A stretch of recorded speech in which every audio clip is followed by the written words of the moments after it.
ว่าจะได้ตัดผมก่อนนะสิมันนอนบ่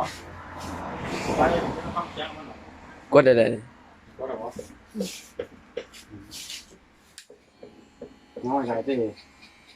ผมก็จ่ายให้มันจ่ายทีผมมาก่อนเป็น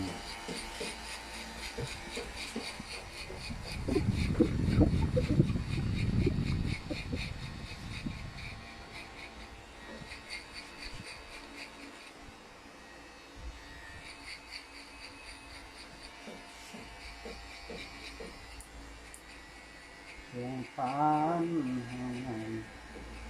บุคคลใหม่มัน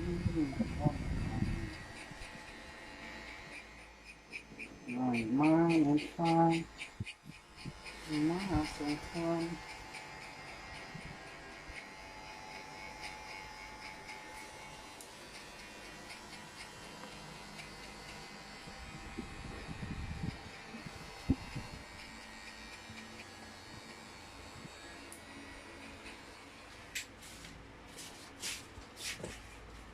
ยืนที่หมองเตาอยู่ต่อ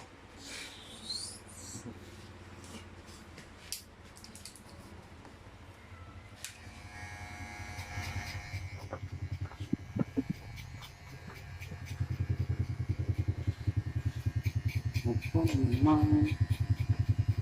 มันแค่ไม่ว่า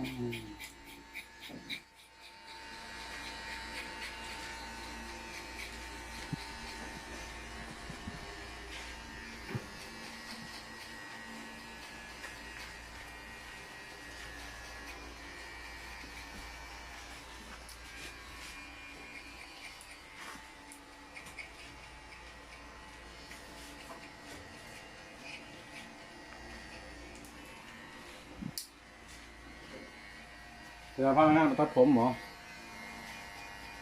ของเรียนนั่นเนาะงานทำมาสีผัก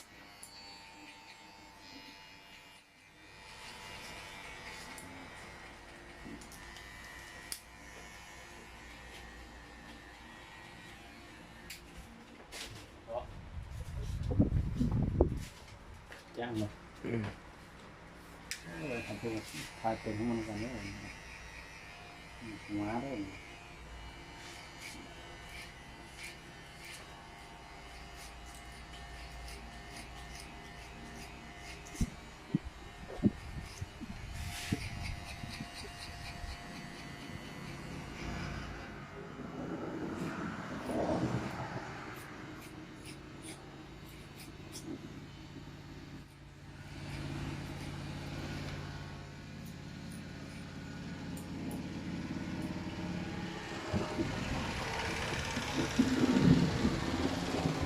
พ่อเนี่ย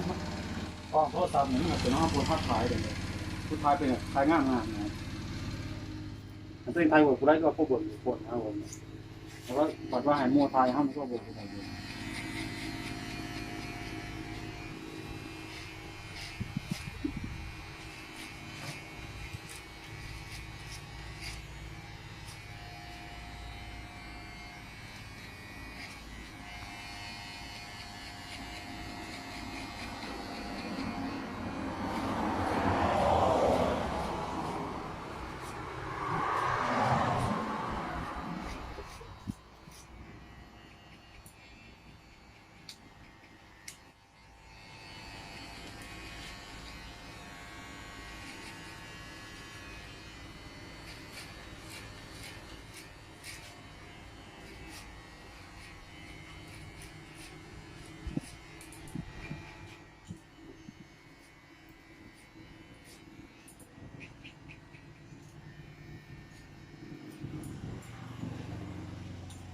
คิดในว่าล่องเป็นอะไรมองมีมืดกว่า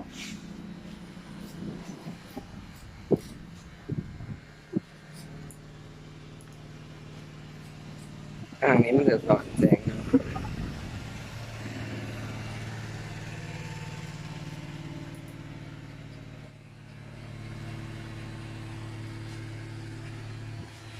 มาลองแสงแสง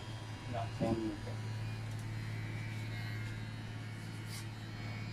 สี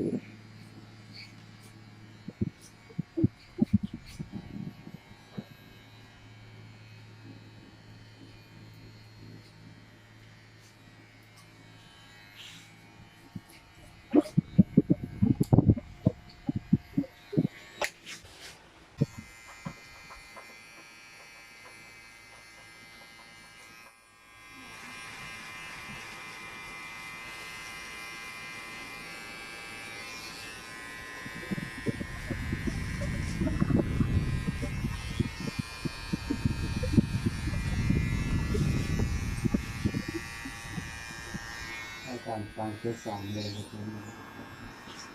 บ